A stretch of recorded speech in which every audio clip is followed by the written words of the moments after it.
Hi, I'm Dr. Kiran Kumar Reddy, consultant pulmonologist, UniHealth Specialty Clinics, Kondapur. Pneumothorax అంటే ఏంటి? మనకు lungs చుట్టూ ఉండే రెండు లేయర్స్ అంటే visceral pleura and parietal pleura అని అంటాము. ఆ రెండు లేయర్స్ మధ్య కానీ ఎయిర్ కానీ అక్యుములేట్ అయినట్టయితే ఆ కండిషన్ని మనం న్యూమోథరాక్స్ అని అంటాం.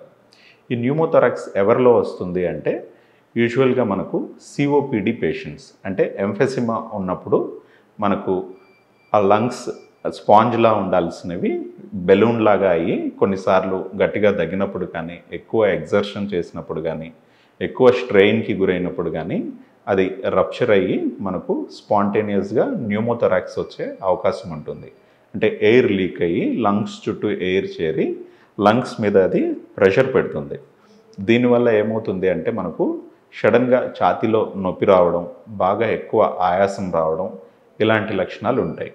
ఇది సిఓపిడితో పాటు మనకు కొన్ని రకాలైన జెనెటిక్ కండిషన్స్లో కూడా ఇలా వచ్చే అవకాశం ఉంటుంది. సో ఇలా వచ్చినప్పుడు మనం ఏం చేయాలి అంటే ఈ న్యూమోథరాక్స్ని నిర్ధారించడానికి మనం మామూలుగా ఎగ్జామినేషన్తో పాటు ఎక్స్రే ద్వారా కన్ఫర్మ్ చేస్తాం.